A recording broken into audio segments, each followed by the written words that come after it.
ত্রিপুরা সোনামুড়ায় জালনোট চক্রের হদিশ গ্রাহক সেজে শপিং মলে প্রতারণা, ধৃত আরও এক অভিযুক্ত। ত্রিপুরার সিপাহীজলা জেলার সোনামুড়া মহকুমায় জালনোট পাচার ও লেনদেন চক্রের বিরুদ্ধে বড়সড় সাফল্য পেল পুলিশ। সোনামুড়া থানার ওসি তাপস দাসের তৎপরতায় এই জালনোট চক্রের সঙ্গে জড়িত আরও এক সক্রিয় অভিযুক্তকে গ্রেপ্তার করা হয়েছে। ধৃতের নাম জসিম হোসেন, বয়স 46, তার বাড়ি সোনামুড়ার মধুবন গ্রামে। ওসি তাপস দাস জানিয়েছেন, বিগত 27 মার্চ 2026 সোনামুড়ার একটি নামী শপিং মলে জালনোট ভাঙানোর একটি বড়সড় চেষ্টা চালানো হয়। অভিযুক্তরা অত্যন্ত চতুরতার সঙ্গে সাধারণ ক্রেতা বা গ্রাহক সেজে ওই শপিং মলে প্রবেশ করে এবং জাল নোট দিয়ে কেনাকাটার চেষ্টা করে। শপিং মল কর্তৃপক্ষের তৎপরতায় বিষয়টি সামনে আসতে সোনামুড়া থানায় একটি সুনির্দিষ্ট মামলা দায়ের করা হয়। ঘটনার পর থেকে তদন্তে নামে পুলিশ। গোপন সূত্রে খবরের ভিত্তিতে সোনামুড়া থানার পুলিশ অভিযান চালিয়ে অবশেষে জসিম হোসেনকে জালে তুলতে সক্ষম হয়। ধৃত অভিযুক্তকে বুধবার পুলিশ রিমান্ডের আবেদন জানিয়ে সোনামুড়া মহকুমা আদালতে প্রেরণ করা হবে।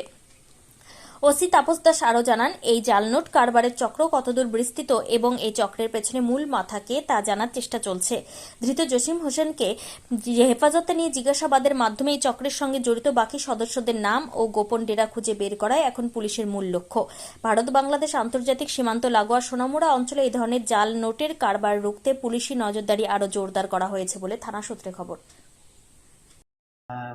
আমাদের সোনামুড়া থানাতে এবছর মার্চ মাসের 27 তারিখে একটা মামলা হয়েছিল, যেখানে একজন গ্রাহক সেজে যে আমাদের সোনামুড়া থানার অন্তর্গত যে 7 হেভেন্স শপিং মল আছে এখানে গিয়েছিলেন এবং ওনার কাছ থেকে মোট 16টি 500 টাকার জাল নোট উদ্ধার করা হয়েছিল এবং সেই সঙ্গে আরও কিছু গ্রোসারি আইটেম।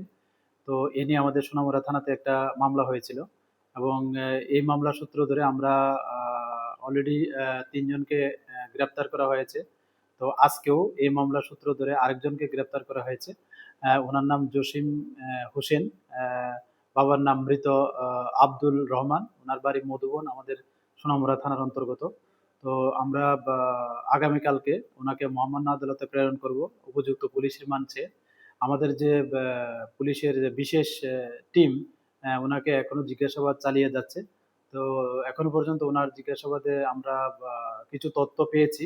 তো এগুলি আমরা ভেরিফাই করছি, আমাদের যে সিস্টার এজেন্সি আছে প্লাস আমাদের যে সেন্ট্রাল এজেন্সি আছে ওনাদেরকে আমরা শেয়ার করেছি এবং এগুলির সত্যতা যাচাই করে আমরা যার এগেনস্টেই কোনো ইনভলভেন্সি হওয়ার এভিডেন্স পাওয়া যায় আমরা অবশ্যই তাদের এগেনস্টে লফুল অ্যাকশন নেব।